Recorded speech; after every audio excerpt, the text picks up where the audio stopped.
Ok, les decía de que esto de las enfermedades arteriales periféricas y de la aorta no estamos muy involucrados en en tratar, ¿no?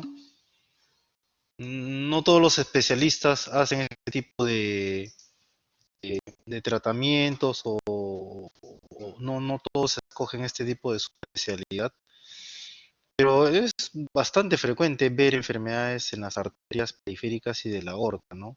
Especialmente más en arterias periféricas. En la aorta sí tenemos ocasión también de ver en cierta forma y es necesario, digamos, tener algunas cosas claras en relación a esto, porque lo vamos a ver en consulta externa, lo vamos a ver en hospitalización, lo vamos a ver en la emergencia, entonces hay algunas cosas que debemos saber, ¿no? Entonces, vamos a empezar con la parte de la enfermedad arterial periférica. ¿Ok? Entonces, miren, la enfermedad arterial periférica es una enfermedad frecuente, usualmente está asociada a obstrucción de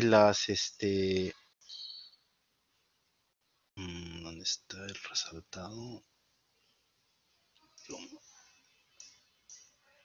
Está asociado a obstrucción en alguna parte del territorio arterial periférico. No se olviden que este es un fenómeno arterial, ¿no? Acá en la enfermedad, como su nombre lo dice, arterial periférica, no tiene nada que ver con las venas, ¿no? El territorio venoso tiene otro tipo de enfermedad, ¿no? Entonces, básicamente lo que vamos a revisar ahora es la obstrucción de, de las arterias periféricas, especialmente de los miembros inferiores, que es lo que mm, con bastante frecuencia se ve, ¿no? El mayor porcentaje de pacientes que tienen obstrucciones a nivel de las arterias de las piernas son por obstrucciones ateromatosas, ¿no? El contenido lipídico de estas obstrucciones es un divisor común de todo este tipo de enfermedades arteriales periféricas. No por eso quiere decir de que sea la única causa, ¿no? Hay otro tipo de causas que también pueden producir obstrucciones arteriales y que no son enfermedad ateromatosa. Pero se los menciono porque es lo que más ustedes van a ver y va a ser la primera cosa que van a pensar frente a un paciente que sospeche en obstrucción de las arterias de las piernas, ¿no? La enfermedad ateromatosa de tipo obstructiva. Ahora, lo otro que es importante que sepan es de que esta obstrucción, ¿no? Puede presentarse de manera crónica. O sea, poco a poco, lentamente se van desarrollando las obstrucciones y los síntomas, ¿no? Es lo que también con mucho mayor frecuencia vemos. Pero también existe el problema obstructivo agudo, ¿no? De que bruscamente una arteria de la pierna se pueda tapar, ¿no? Por algún accidente de placa, una placa que se rompe y genera trombosis, ¿no? Se nos presenta un paciente con un síndrome isquémico periférico agudo, ¿no? Que realmente son los menos, pero sí se pueden ver, ¿no? Pero fundamentalmente lo que van a ver es la isquemia crónica de la pierna por enfermedad, que más frecuente el ataque es la ateromatosis de las arterias de las piernas, ¿no? Entonces, esas dos cuestiones, ¿no? Existe otro tipo de enfermedades que pueden producir obstrucciones de las arterias de las piernas, sí, pero lo más frecuente es la enfermedad ateromatosa. ¿Qué tipos de obstrucciones pueden haber crónicas y agudas? Y lo más frecuente que van a haber son las obstrucciones crónicas, ¿no? Y mucho menos las agudas. Entonces, aquí viene la primera pregunta. ¿Cómo se dan cuenta ustedes que un paciente tiene enfermedad arterial obstructiva periférica? Hablemos de la crónica porque no vamos a revisar mucho la parte aguda ahora. ¿Alguien me puede dar una opinión cómo sospechar, ¿no? Un paciente que puede ser que tenga una enfermedad arterial periférica obstructiva.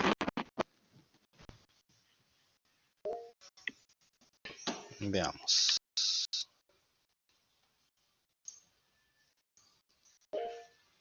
A ver, Wilson, ¿qué opinas?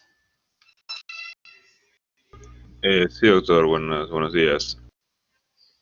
Supongo que nos estaríamos Sí. guiando por la clínica en un principio, que podría ser que, bueno, como no hay buena irrigación, el paciente puede referir sensación de enfriamiento, ¿no? En las piernas. Además, Ok. por esos mismos motivos, habrá calambres, supongo, puede haber,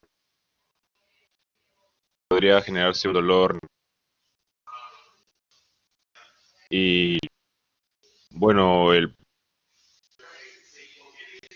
pulso de ese paciente está debilitado, ¿no? Está comprometida, en este caso las piernas. Correcto. Desde el punto de vista semiológico ya uno puede más o menos darse cuenta, ¿no? Los síntomas que has referido, son son algunos de los que nos narran los pacientes, especialmente el dolor. Puede haber dolor, puede haber calambres, puede haber enfriamiento de la pierna, exactamente, ¿no? Por ahí alguien ha escrito, no sé, por ahí alguien escribió edema no tanto, no tanto edema, más es el dolor, la frialdad de la pierna, los calambres, pero hay una, digamos, una forma especial de dolor, no sé, a ver Jenny, ¿qué cosa quieres opinar? Buenos días, doctor, ¿me escucha? Sí, adelante. Bueno, el dolor más frecuente se puede presentar a nivel de la pantorrilla, ¿no?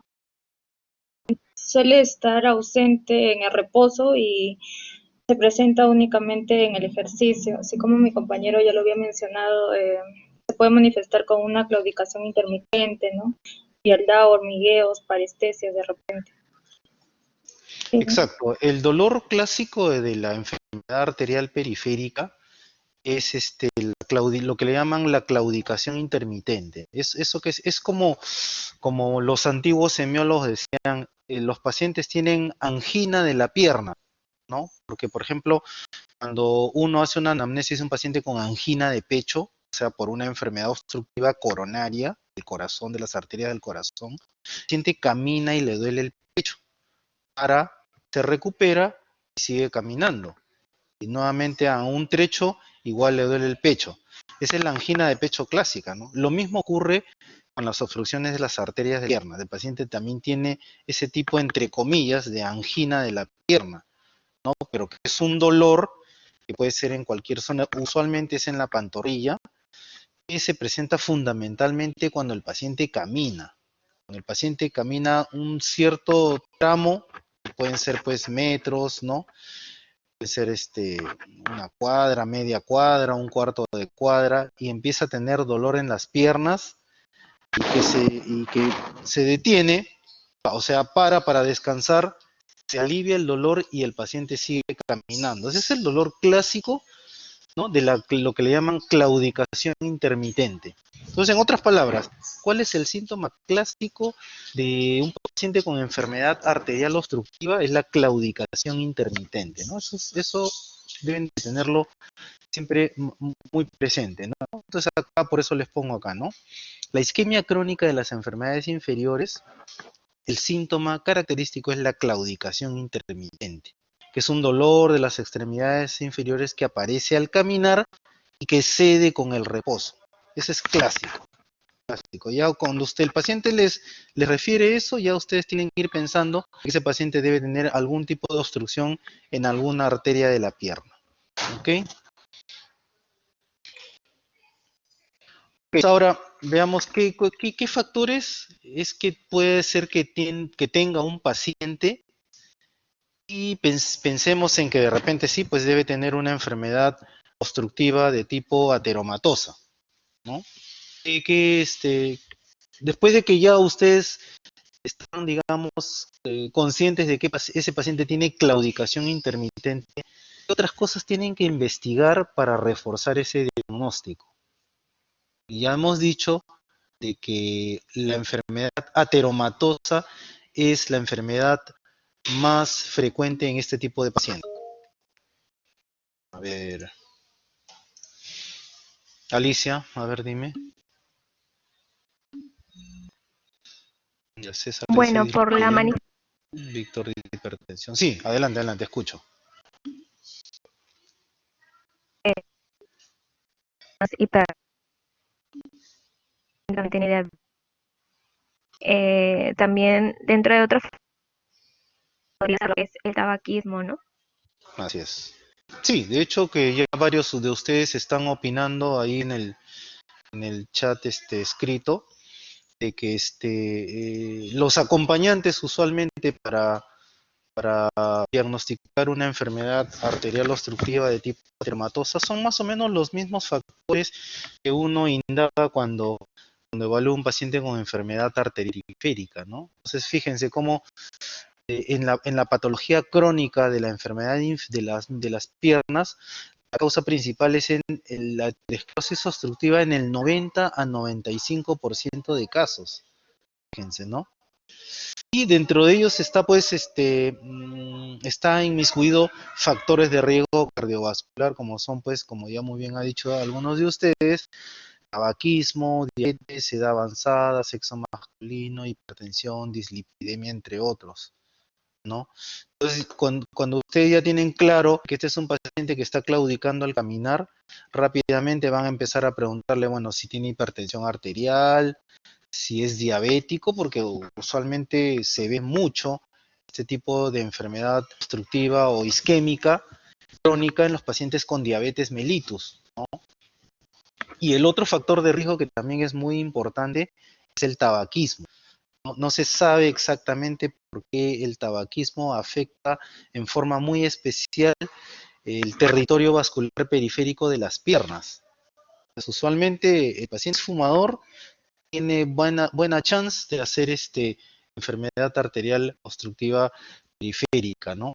Y bueno, después hay otras cosas raras, obviamente, que si el paciente pues a veces no es hipertenso o no tiene ningún factor de riesgo cardiovascular, y hay que pensar en otras cosas más raras, ¿no? Como por ejemplo una enfermedad de tipo autoinmune, una colágenopatía, especialmente en mujeres, ¿no? Enfermedades de tratamiento vascular, enfermedades autoinmunes como la arteritis de Takayasu, que hoy día son cosas raras. Sí, hemos visto, en algún momento hemos visto varios casos de Takayasu o algunos casos pues de arteritis por algún tipo de enfermedad autoinmune. Creo que usualmente pues son un poco más raras, síndrome antifosfídico también, entre otras cosas, ¿no? Pues estos son los factores de riesgo que ustedes deben tener en cuenta siempre ante un paciente donde haya una sospecha clínica de enfermedad arterial periférica, ¿no? Entonces, la aterosclerosis pues no es una enfermedad que sea aguda, eso se va formando con el tiempo y con los años, ¿no? Desde una pequeña alteración en el endotelio, una alteración funcional del endotelio, hasta la formación pues de una placa ateromatosa que progresivamente va ocluyendo la luz de un vaso arterial, ¿no? Y que dentro de su historia natural esta placa ateromatosa se puede romper, ¿no? Porque esta placa ateromatosa está cubierta de una capa endotelial que puede ser fuerte o puede ser débil, ¿no? Entonces esta capa de endotelio que cubre a todo este centro lipídico es proclive de romperse o de ulcerarse. Cuando se rompe y se ulcera, se producen los síndromes isquémicos agudos, igualito que el corazón, ¿no? Las coronarias, el modelo de las coronarias es igualito a este de acá, ¿no? Va en crecimiento la placa ateromatosa con el contenido lipídico, y en algún momento, pues, esta capa endotelial que recubre placa ateromatosa se puede fracturar, se puede ulcerar. Entonces, al fracturarse, al romperse esta membrana endotelial, se liberan todos los componentes internos y se empiezan a agregar plaquetas y se produce en forma aguda una trombosis y una oclusión completa de la luz del vaso. Así, lo mismo como ocurre en la coronaria, ocurre también en las arterias periféricas. Puede desencadenar pues un síndrome isquémico agudo de la pierna, ¿no? Por este motivo, que son los menos, obviamente. La mayoría de pacientes el síndrome coronario es más crónico, ¿no? Por la misma placa que en el tiempo va evolucionando, va creciendo lentamente y va ocluyendo lentamente la luz del vaso, ¿no? Hasta que con cierto porcentaje de oclusión el paciente empieza a tener síntomas, ¿no? Usualmente cuando la placa obstruye el 75% de la luz del vaso es cuando el paciente empieza a tener síntomas de isquemia de la pierna, ¿no? Al caminar o la claudicación intermitente, ¿no? Cuando de repente la placa teromatosa pues es menor de 60% o 50%, el paciente puede estar asintomático, ¿no? Entonces es importante tener en cuenta esto de acá, ¿no?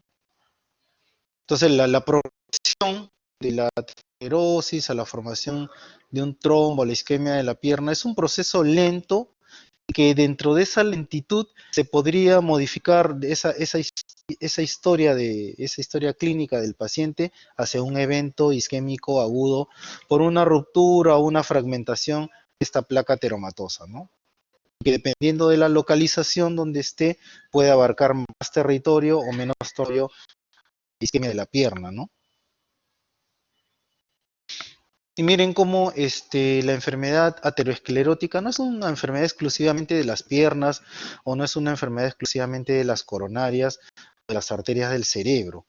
¿No? Puede ser de que en unos pacientes pueden superponerse varias manifestaciones de este tipo de enfermedad teromatosa porque realmente es una enfermedad sistémica del endotelio, no es exclusivo de un solo territorio, ¿no? Por eso es que cuando vemos un paciente que tiene enfermedad arterial periférica, estamos obligados a descartar enfermedad arterial coronaria, ¿no?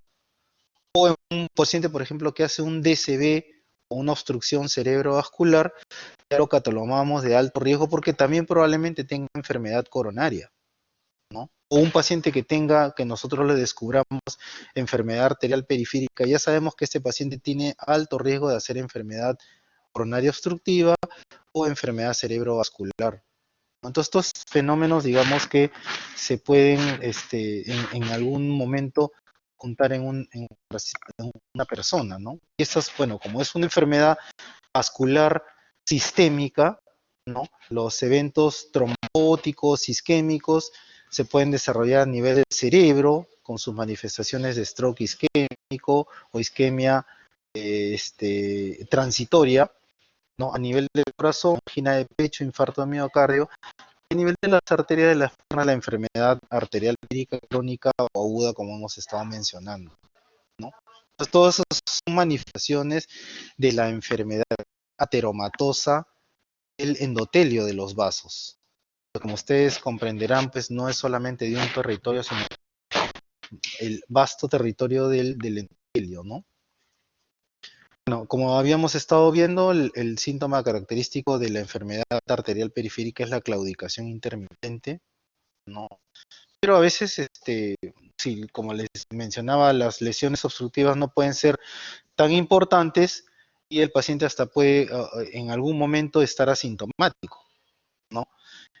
Incluso hay pacientes que tienen enfermedad obstructiva arterial de las piernas severa, ¿no? Con 80% de obstrucción, 90% de obstrucción.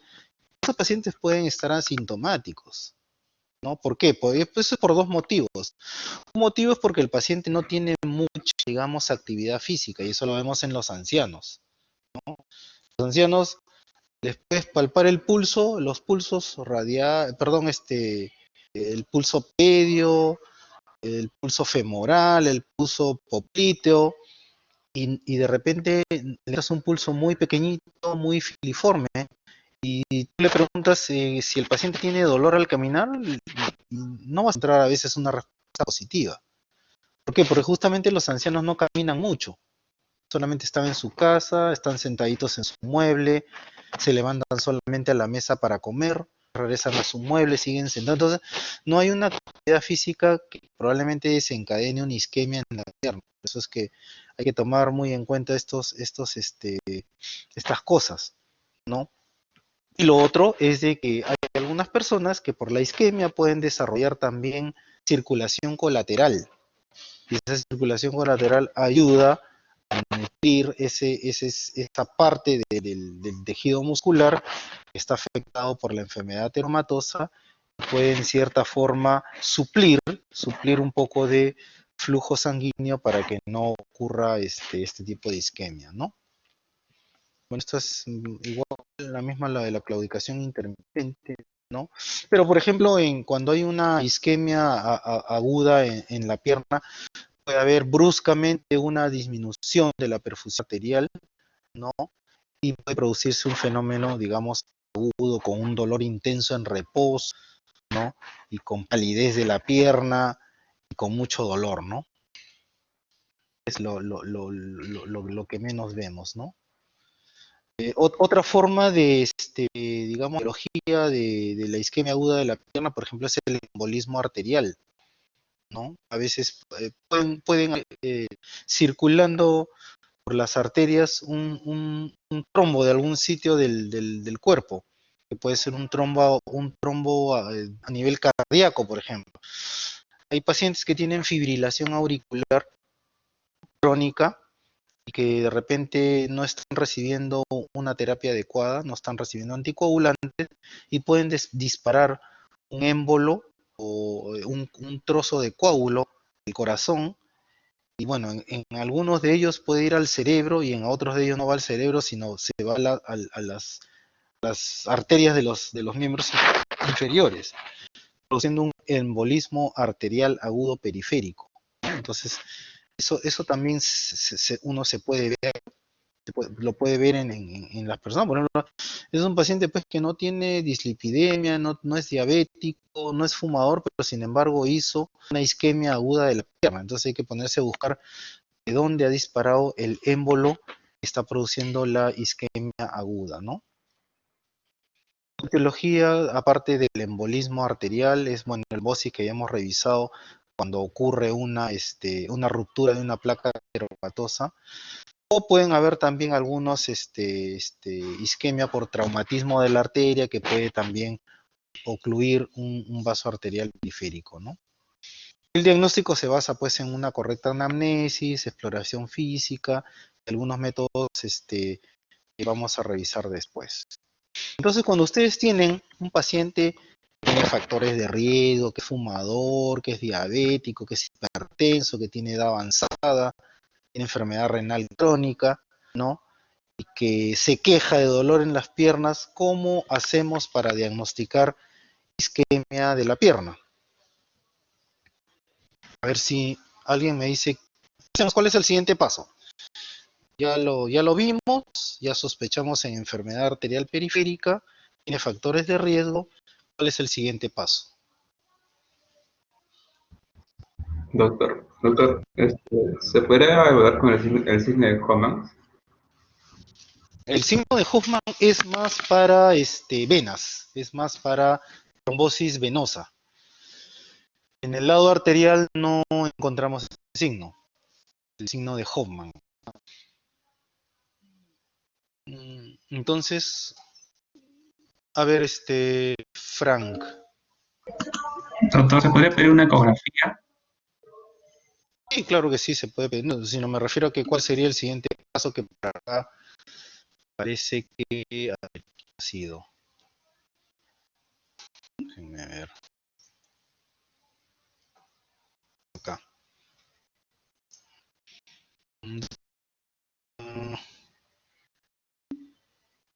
César Nizama dice ausencia.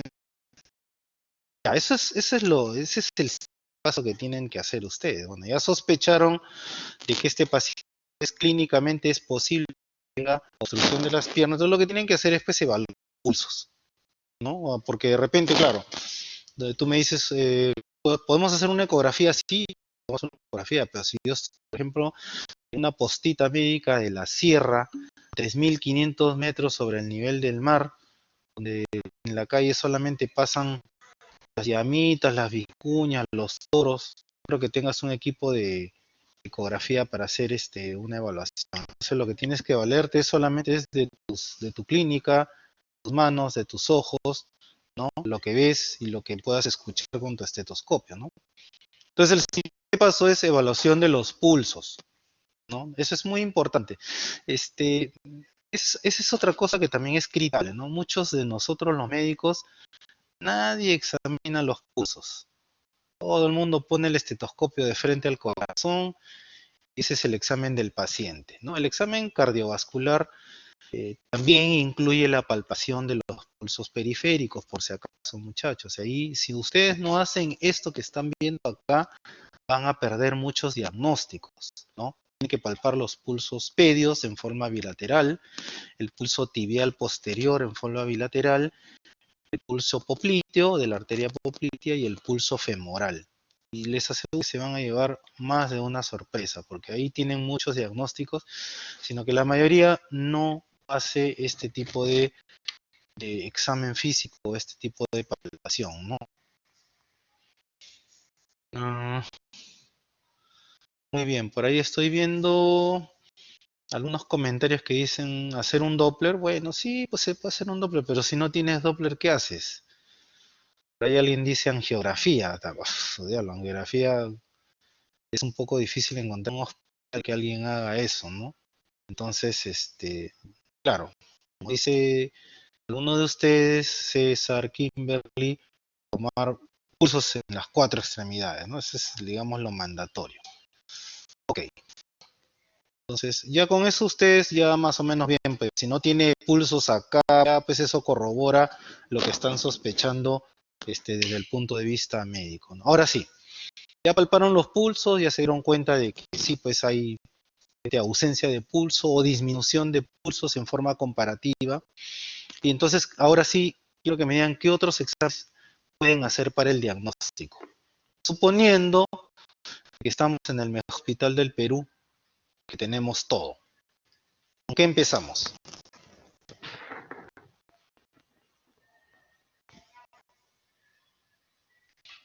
Chicos, hablen. ¿Dónde están?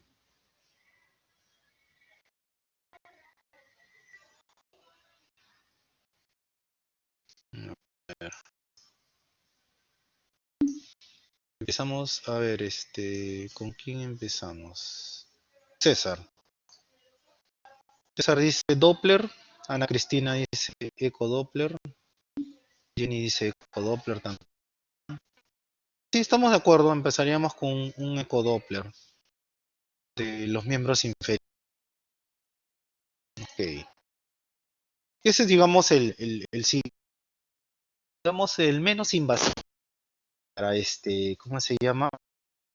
Para estudiar, ¿no? El eco, nos da buena información de dónde está el lugar de la obstrucción, qué arterias podemos encontrar obstruidas, qué porcentaje de obstrucción aproximadamente puede hacer que tenga las lesiones. No es digamos, el gol estándar, ¿por qué? Porque el ecodoppler mira a las arterias desde un punto de vista biplanar nada más, ¿no? No lo ven, digamos, en forma tridimensional como uno se lo imagina. Entonces el ecodoppler puede tener cierta sensibilidad, pero no tiene buena especificidad para hacer diagnóstico obstructivo, ¿no? Pero sí, de hecho que sí sería el siguiente paso, ¿no? Otra cosa más.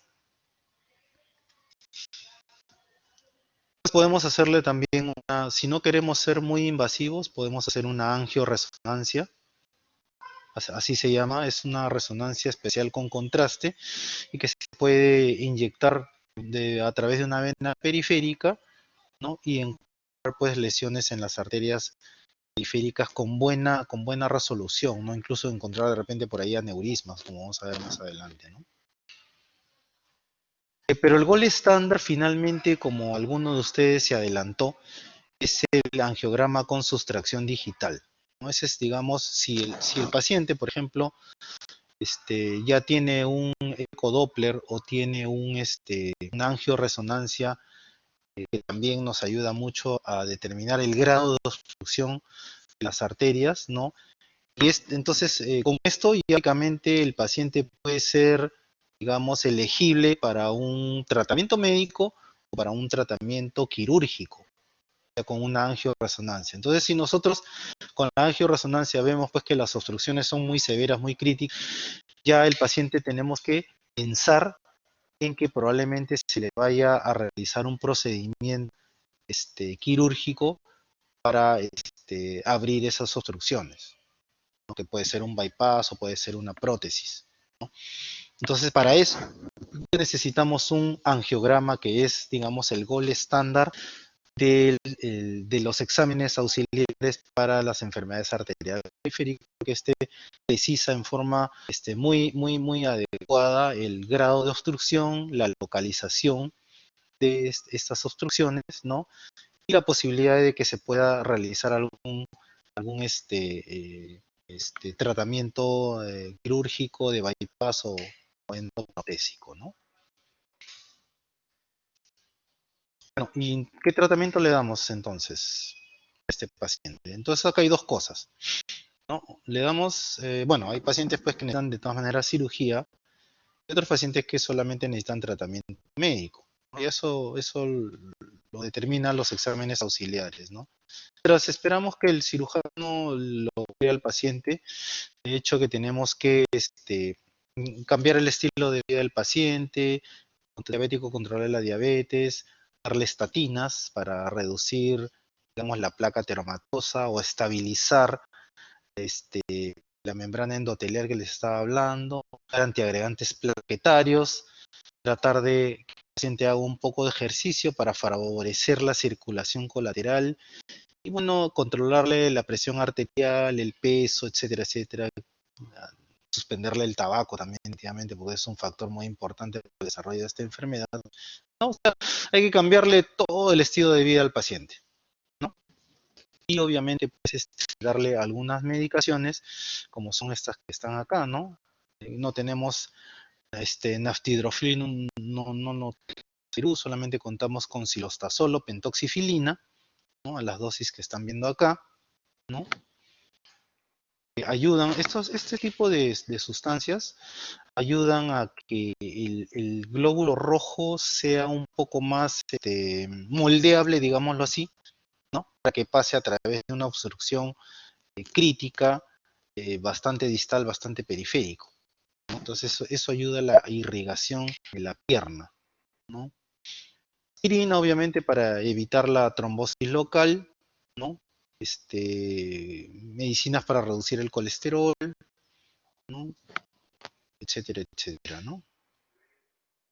Modificaciones de estilo de vida, tenemos que llevarlo pues a una de LDL, controlarle la presión arterial, controlar la hemoglobina glicosilada, bajarlo de peso, buena alimentación, evitar el alcohol, ¿no? Y bueno, el tratamiento al final podría ser la colocación de angioplastía con stent, o sea, meten un balón para dilatar, digamos, la estenosis que está produciendo la isquemia, y después colocar una mallita metálica, le llaman stent, a nivel de las arterias, quedando, digamos, el vaso permeable, ¿no?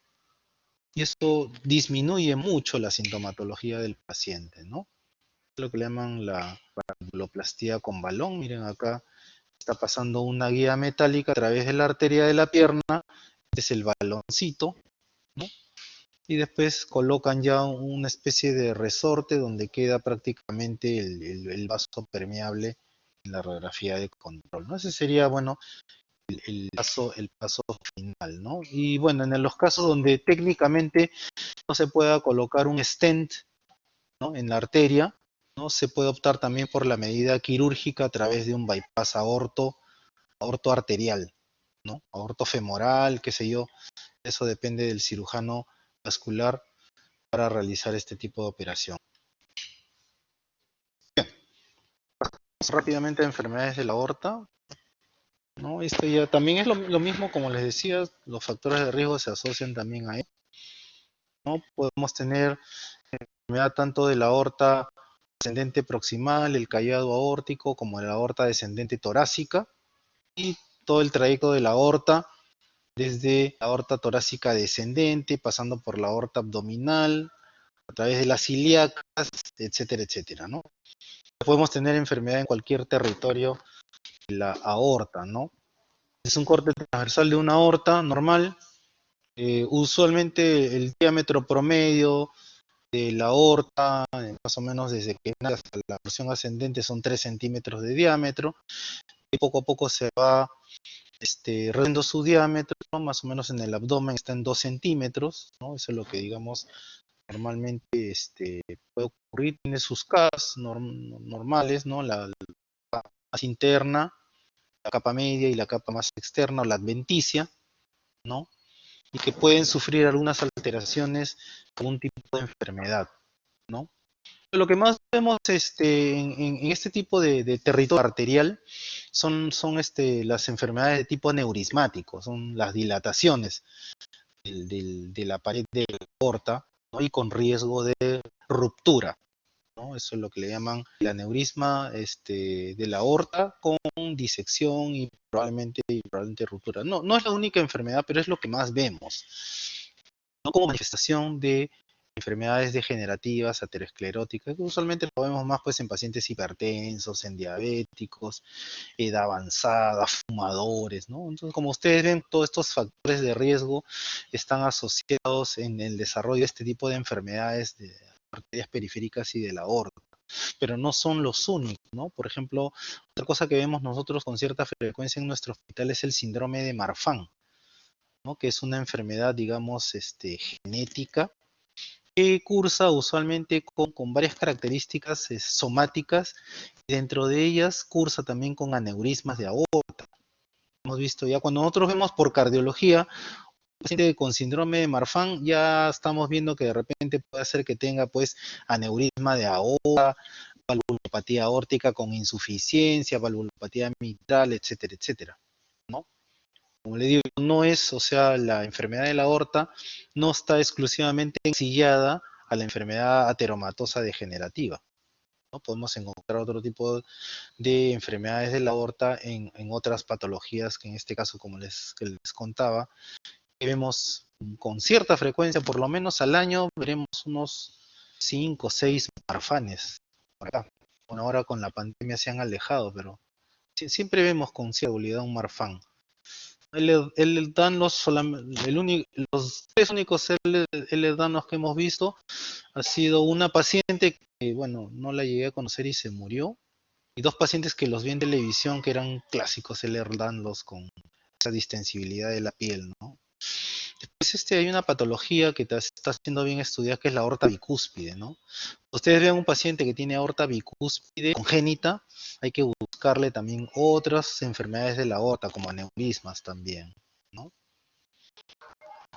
Y bueno, pues hay otros factores más, bueno, ya cosas más raras. Ya no se ve sífilis, por ejemplo.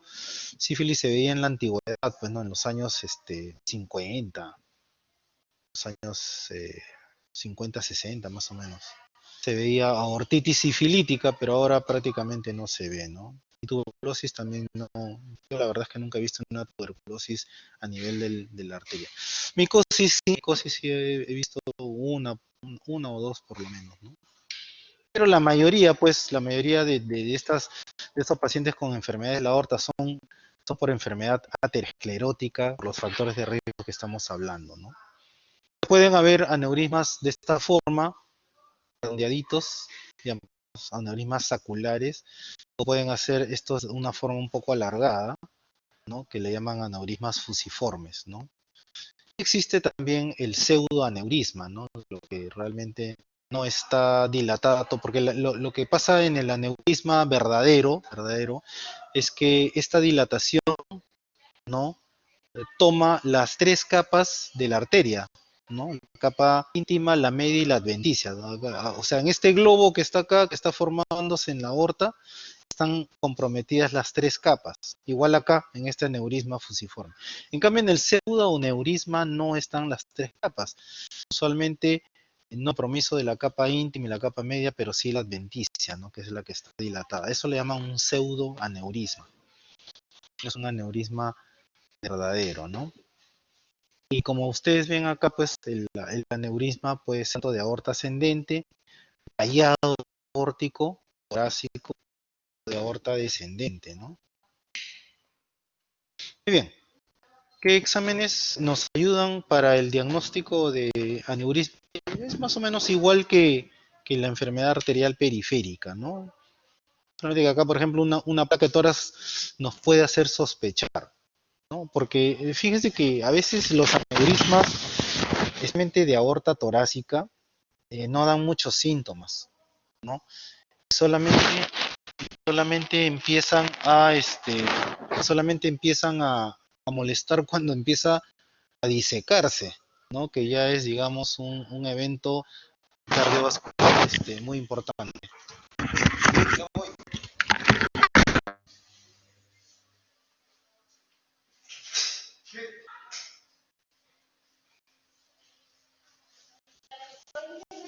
No, estoy dando clase. ¿Qué?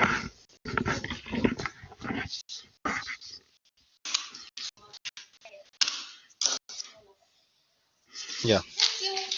Entonces, muchos de estos pacientes cursan asintomáticos, ¿no?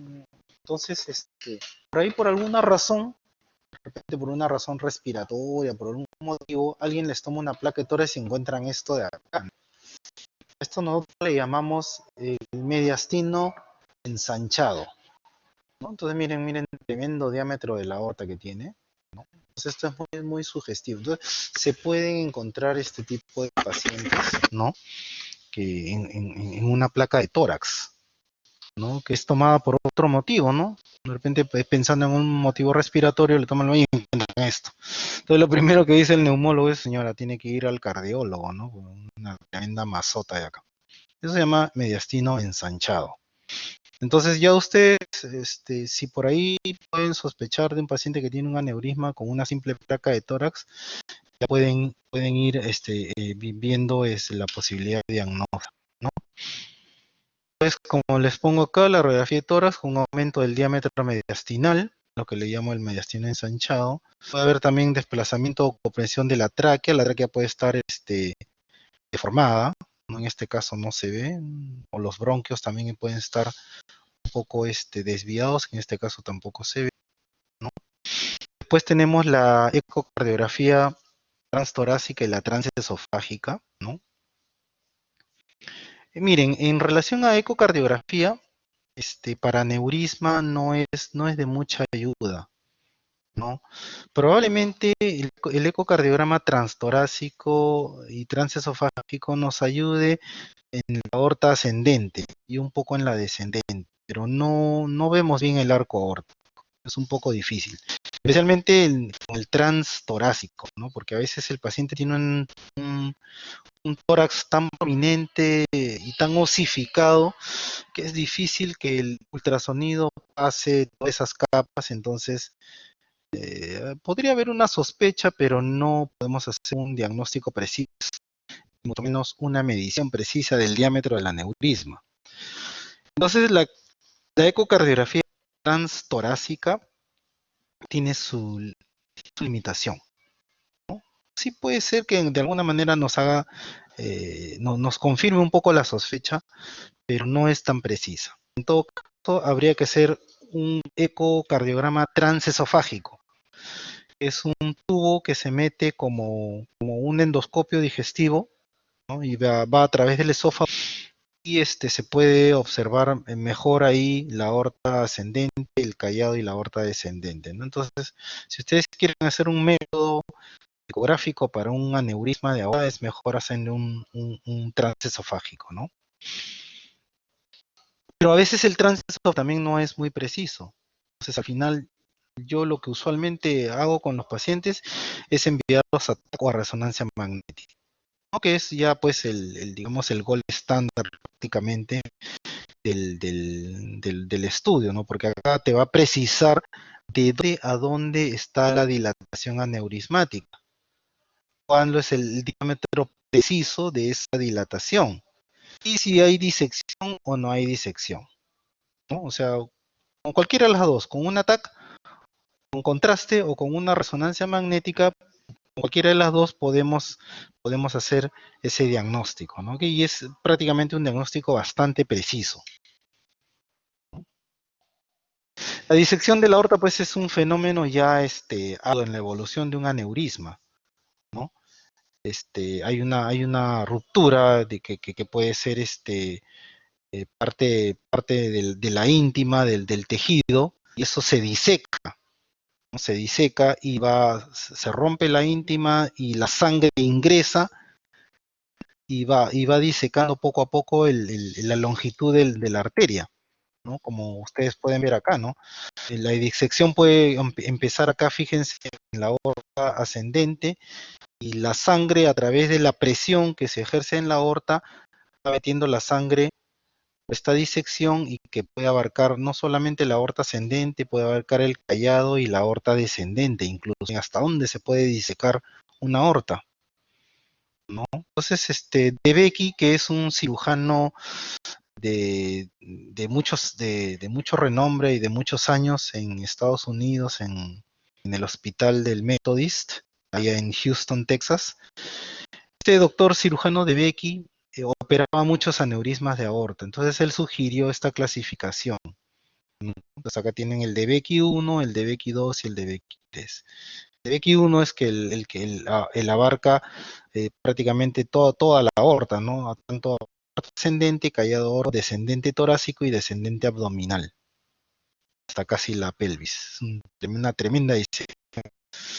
El de Becky 2, y fíjense que es el mayor porcentaje que vemos de disecciones son así. Después tenemos el de Becky 2, que es un poco menos, casi menos, que es solamente de aorta ascendente. El de Becky 3, que es solamente de aorta descendente tóraco-abdominal, ¿no? Lo que más vemos es esto de acá, ¿no? Entonces acá está, pues, la manera como se perfora una placa teromatosa, y cómo por la presión sanguínea ingresa dentro del vaso y se produce la disección, ¿no? Acá tienen ustedes una tomografía, ¿no? Y esta es una aorta descendente torácica dilatada, grandota. Y acá tienen el trazo donde está la disección ahora, ¿no? Es muy independientemente de la luz, ¿no? Entonces, fíjense cómo la ecografía, el ataque y la resonancia tienen sensibilidad de 85% para la disección. Acá lo más útil es un ataque o una resonancia con contraste para identificar eso. Es lo que hay que informarle al cirujano, pues, dónde está la disección y de dónde a dónde, ¿no? Para ver más o menos qué cosa se puede hacer.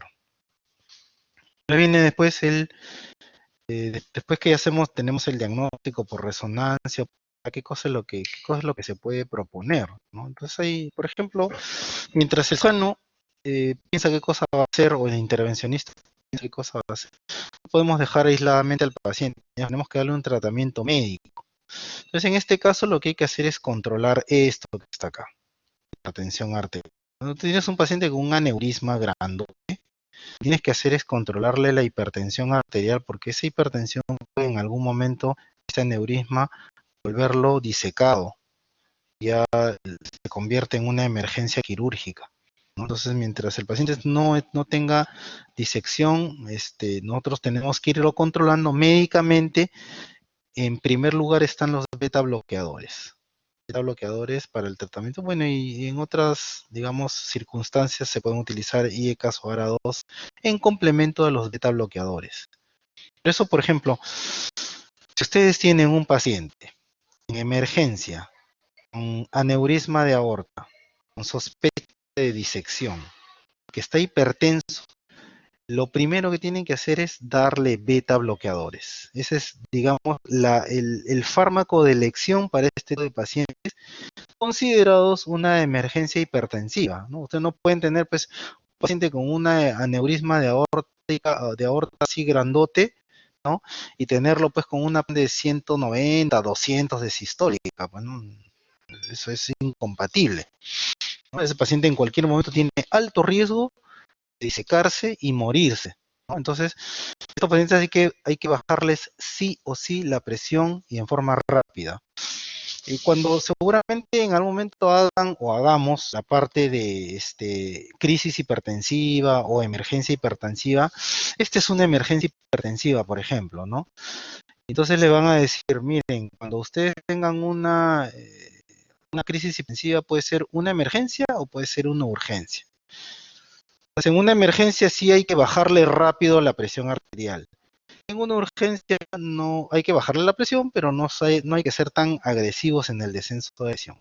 En este caso, de un paciente con aneurisma de aorta que se sospecha disección y que tiene encima una tensión muy elevada, eso se convierte en una emergencia hipertensiva.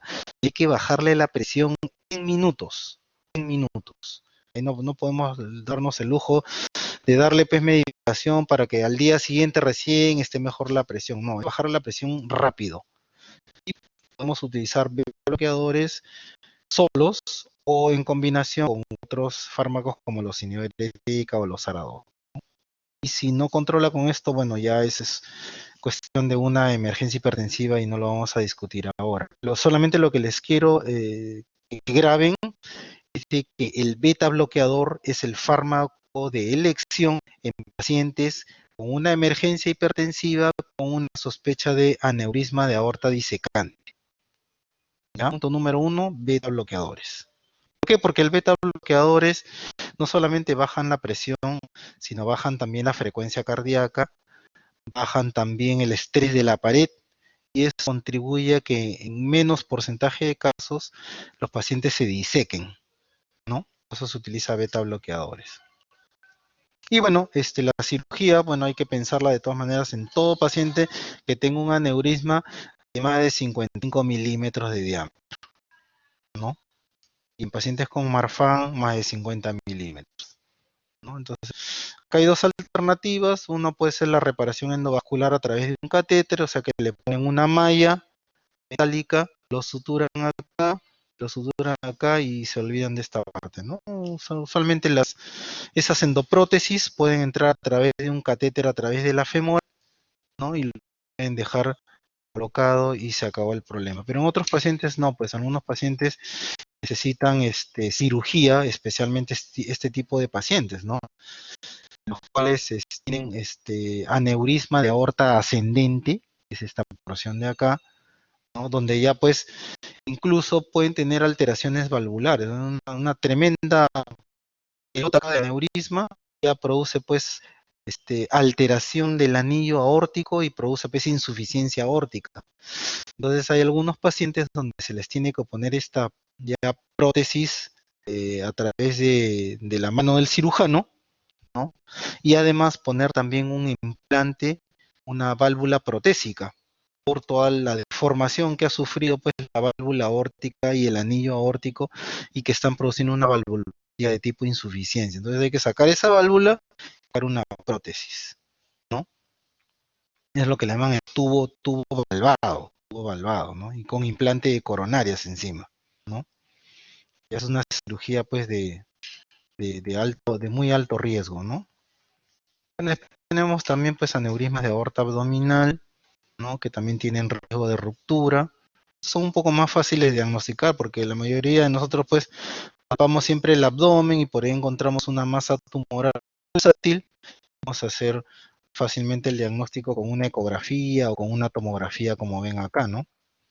Acá también lo mismo, empezamos con la radiografía, donde puede haber calcificación de los aneurismas, ecografías donde sí, un poco más precisamente en el abdomen podemos hacer mediciones de más o menos buena precisión, pero al final los pacientes igual terminan en tomografía, angiotomografía o en angioresonancia previo a la cirugía para determinar bien dónde está la localización del aneurisma y más o menos qué magnitud tiene, ¿no? El tratamiento es más o menos igual también con endoprótesis a través de un catéter, ¿no? O finalmente pues cirugía vascular, pero que usualmente son de alto riesgo, ¿no? Muy bien, jóvenes, entonces creo que eso es lo más práctico que pueden aprender de la parte vascular periférica, ¿no? Eso lo van a ver ustedes tanto en, ¿cómo se llama? En salas de hospitalización, en emergencia, en consulta externa, ¿no? Entonces, hay que saber más o menos qué pasos seguir para un buen diagnóstico y un tratamiento. Bueno, el resto de cosas, hay otras cosas más definitivamente, no las vamos a tomar hoy día, pero todo eso está en la bibliografía. ¿Qué técnicas son más, digamos, adecuadas, que otras técnicas no? ¿No? Pero en general, más o menos las cosas se manejan así, desde el punto de vista práctico, ¿no? No sé si tienen alguna pregunta en relación a esta parte. Sí, adelante, Antonio. Doctor, una pregunta. No le escuché bien en la parte del tratamiento de los beta-bloqueadores. ¿Es para urgencias o emergencias hipertensivas? Ya, claro, buena pregunta. Lo que pasa es de que nosotros separamos urgencia de emergencia dependiendo del daño de órgano blanco, ¿no? Por ejemplo, si un paciente está pues encefalopático, eso se convierte pues en una emergencia, ¿no? Y tú tienes que bajarle ya la presión en pocos minutos o en pocas horas, ¿no? En cambio, una urgencia es un paciente que tiene pues una elevación de la presión arterial considerable, pero el paciente está sintomático, no tiene nada, no tiene dolor de cabeza, no tiene ninguna manifestación de daño de órgano blanco. Entonces, ese paciente no le vas a bajar la presión inmediatamente, puedes darle unos días, un día, 2 días, para que tranquilamente le vas a ir bajando la presión. En el caso del aneurisma disecante, ¿no? Bueno, tú puedes tener un paciente con un aneurisma, pero no confirmado una disección. Y mientras le hacen la resonancia, mientras le hacen la angiotomografía, qué cosa, pero tú puedes estar sospechando de todas maneras que tenga una disección. Entonces, en ese caso, tienes un aneurisma grandote, con sospecha de disección, porque el paciente está con dolor de pecho, entonces tú tienes que bajarle inmediatamente la presión. Tú no puedes esperar un día, 2 días en bajarle la presión. Eso se convierte en una emergencia hipertensiva. Y necesariamente tienes que bajarle la presión a límites bien bajos, ¿no? Incluso hasta con el riesgo de hipotensarlo, ¿no? Porque cuanto más presión haya, más disección va a haber. Si es que la tiene, va a empeorar la disección. Y si es que no la tiene, esa hipertensión lo va a disecar sí o sí. Entonces, por eso es que hay que tratar de actuar y bajarle la presión lo más rápido posible en este caso en particular. No es lo mismo, por ejemplo, una emergencia hipertensiva en un paciente que tiene una hemorragia cerebral, por ejemplo, o un DCB isquémico, no es igual. O sea, hay que bajarle la presión, pero no hay que bajarle tanto. Usualmente lo que se estila es en los primeros minutos y las primeras horas, en ese tipo de paciente hay que bajarle un 30% a la presión arterial media. Pero en el caso de este caso en particular, que es aneurisma disecante de la aorta con riesgo de ruptura, sí tienes que bajarle la presión ya, inmediatamente. No te puedes dar el tiempo de, no, vamos a esperar 24 horas que vaya bajando poco a poco, no. Porque tienes el peligro de que la disección se extienda y el paciente, bueno, pues haga una complicación y se muera instantáneamente, ¿no? A eso me refería, ¿no? Doctor, sí, una pregunta más. En el caso de más conveniente, ¿no? Los selectivos, los no selectivos. Sí, en este caso hay que utilizar los cardioselectivos. Los cardioselectivos es una buena posibilidad. Este, Nosotros acá, bueno, también mucho depende de lo que tengas, ¿no? Acá nosotros lo que tenemos usualmente es isoprolol, tenemos atenolol, o tenemos también metoprolol. Cualquiera de esos tres puedes utilizar. Si no tienes otra cosa que propanolol, usa propanolol, ¿no? Básicamente esos 3 o 4 que hay en el mercado, ¿no? El bisoprolol y el metoprolol son cardioselectivos. El propanolol no es cardioselectivo. pero te baja la frecuencia cardíaca, te baja el consumo de oxígeno, te baja el estrés de la pared, o sea, sí lo puedes utilizar de todas maneras. Gracias, doctor. Ok, chicos, ¿por ahí hay alguna pregunta más? No.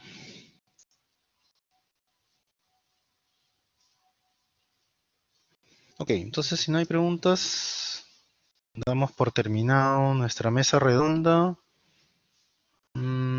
Sí, Frank, lo que pasa es de que como les contaba a tus compañeros en la mañana, he tenido un día recontra pesado y no he podido enviarlos las presentaciones.